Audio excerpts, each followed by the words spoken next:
नमस्कार, आपका बहुत बहुत स्वागत है। आप देख रहे हैं आपके साथ मेरी बात और मैं प्रिय रंजन भारती। संसद में यानी लोकसभा में नेता प्रतिपक्ष राहुल गांधी एक दिन कुर्ता पहनकर आए और फिर टी शर्ट पहनकर चले आए।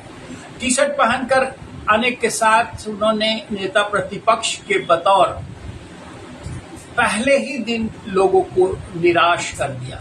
कोई चाप नहीं छोड़ी, टकराव बढ़ाया और संभवतः चर्चा में रहने की कोशिश, उसकी चेष्टा करते हुए वो हिंदुओं को गाली तक दे गए। भरसक उन्होंने गाली शब्द नहीं कही, लेकिन अपने ही कहा कि अपने आप को जो हिंदू कहते हैं वो 24 घंटे हिंसा और नफरत में रहते हैं। ये हिंदुओं का अपमान है, सनातन का अपमान है। क्या राहुल गांधी ये बताएंगे कि भाजपा नेत्री नूपुर शर्मा के बयान को लेकर के कन्हैया की हत्या राजस्थान में जिन लोगों ने की थी, क्या वो हिंदू थे?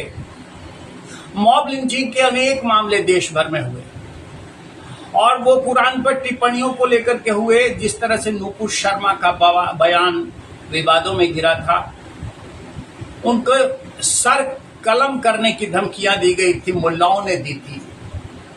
ये क्या हिंदू थे जिन्होंने इस तरह से नफरत और हिंसा का वातावरण पिछले दिनों देश भर में फैला दिया था?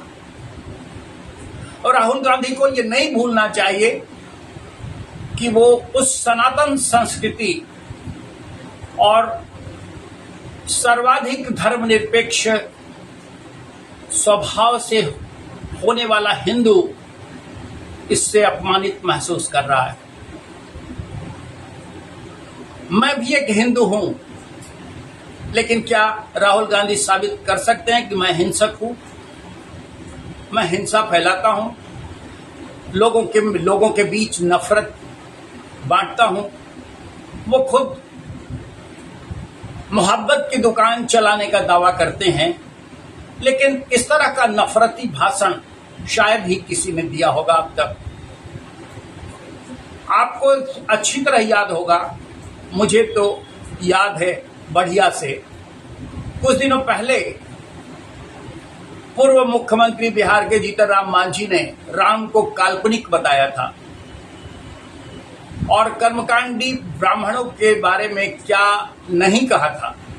उनकी भरसक आलोचना हुई थी, उनके पुतले जलाए गए थे, लेकिन जीतन राम मांझी आज संसद में हैं और उन्हीं राम भक्तों ने, उन्हीं हिंदुओं ने 100% स्ट्राइक रेट के साथ उन्हें सांसद बनाने का काम किया है।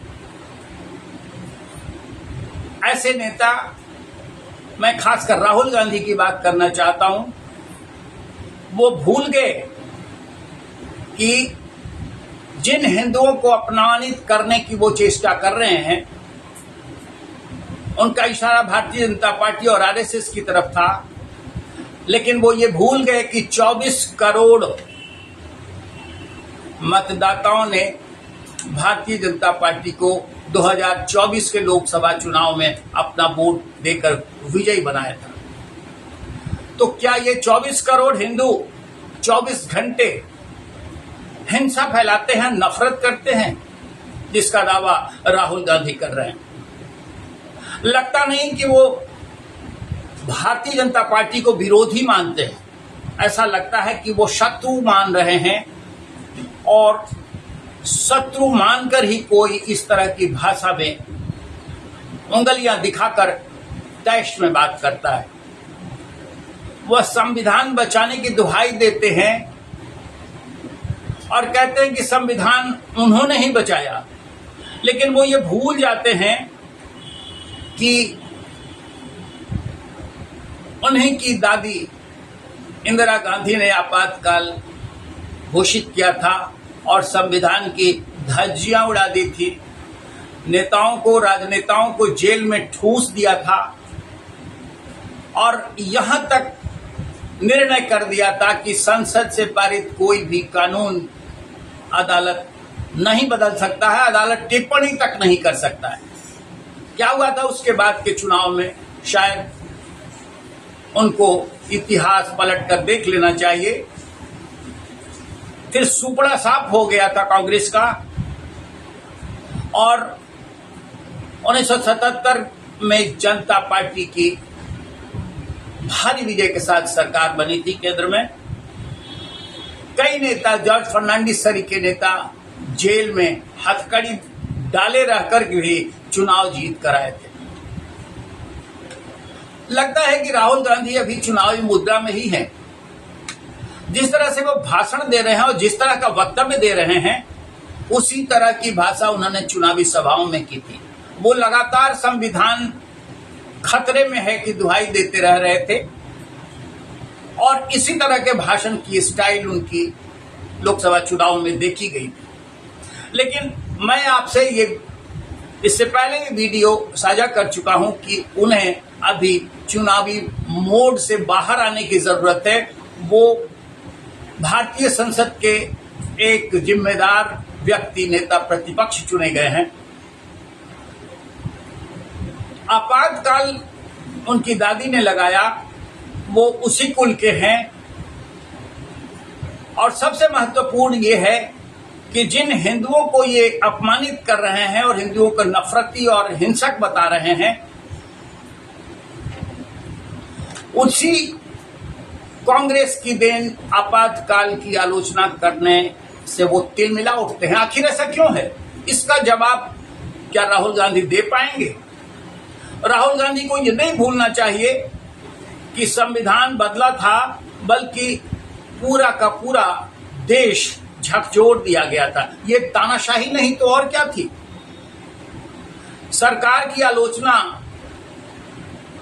करना एक बात होती है, लेकिन राहुल गांधी नेता प्रतिपक्ष रहते हुए देश को गुमराह कर रहे हैं। देश में मोहब्बत का वातावरण नहीं, नफरत का माहौल बना रहे हैं। उनके इस भाषण से उन्माद फैल सकता है और भरसक ऐसा लग रहा है कि राहुल गांधी यही चाहते होंगे, क्योंकि जिस तरह की टोन, जिस तरह की भाषा में उन्होंने हिंदुओं को अपमानित किया, हिंसक कहा, उससे साफ लगता है कि वो हिंदू समाज को अपमानित कर उत्तेजित करना चाहते हैं और उत्तेजना से फिर आक्रोश फैलता है, तनाव फैलता है। एक बात और है कि जिस तरह से उन्होंने जिस शैली में हिंदुओं को अपमानित किया है, गालियां दी हैं, हिंसक और नफरती करार दिया है, भले वो सफाई दे कि उनका इशारा भारतीय जनता पार्टी पर है, लेकिन भारतीय जनता पार्टी उनकी विरोधी है, शत्रु नहीं है। तो इससे साफ जाहिर होता है कि इस नफरती वातावरण को फैलाकर और हिंदुओं को अपमानित कर अल्पसंख्यक यानी मुस्लिम समाज के दुलारा बनना चाहते हैं। वो मुस्लिम समाज के वोटों को और अपनी तरफ आकर्षित करने के लिए इस तरह के जुमले कस रहे हैं। तब तो ये साबित हो जाता है कि जुमलेबाज, जो विशेषण मोदी के लिए दिया गया था, प्रधानमंत्री मोदी के लिए, वो जुमलेबाज भरसक प्रधानमंत्री नरेंद्र मोदी तो नहीं है, वो निश्चित रूप से राहुल गांधी हैं। और राहुल गांधी चाहे लाख सफाई दें, लेकिन देश की और दुनिया की हिंदू जनता, हिंदू आबादी उन्हें इस अपमान के लिए कतई माफ नहीं करने वाली है। ये साफ हो गया है कि अब राहुल गांधी जो चाह रहे हैं वो शायद इतना ही भर है कि देश में तनाव फैले और मोदी सरकार पर इसका ठीकरा फोड़ते हुए वो फिर चुनावी माहौल तैयार कर दें। प्रतिपक्ष के नेता के लिए ये शोभा देने वाला कतई नहीं है। उन्हें इस बात के लिए हरगिज सनातनियों से, देश की जनता से माफी मांगनी चाहिए और बेहतर तो ये होगा कि वो इसकी प्रायश्चित करें और प्रायश्चित के लिए उन्हें जगह जगह जाकर के अपने भाषणों के लिए लोगों से क्षमा याचना करनी चाहिए। केवल मंदिरों में जाकर त्रिकुंड लगाकर और धोती पहनकर पूजा करके दिखाने से हिंदुओं का वोट आकर्षित नहीं किया जा सकता। कोई हिंदू सनातनी नहीं हो सकता है जैसा राहुल गांधी करते आए।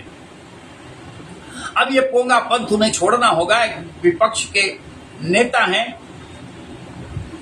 अगर वो खुद को भावी प्रधानमंत्री के रूप में देश में स्थापित करना चाहते हैं तो उन्हें इस तरह की मानसिकता से उबरना होगा और निश्चय ही अपमानित हिंदुओं से माफी मांगनी होगी।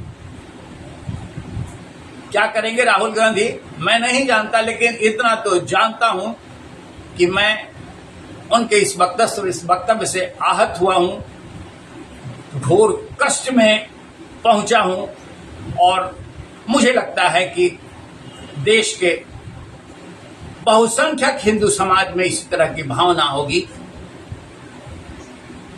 उन्हें इसका प्रायश्चित हर हाल में करना ही पड़ेगा। अब वो नहीं करेंगे तो जनता उन्हें प्रायश्चित करने के लिए बाध्य कर देगी। आज के अंक बस इतना ही। हमारे वीडियोज पर आप अपनी प्रतिक्रियाएं दीजिए। हम आपसे निवेदन करेंगे कि अभी तक हमारे चैनल को अगर सब्सक्राइब आपने नहीं किया होगा तो अभी कर लीजिए और बने रहिए हमारे साथ, देखते रहिए आपके साथ मेरी बात। फिर मिलते हैं। नमस्कार।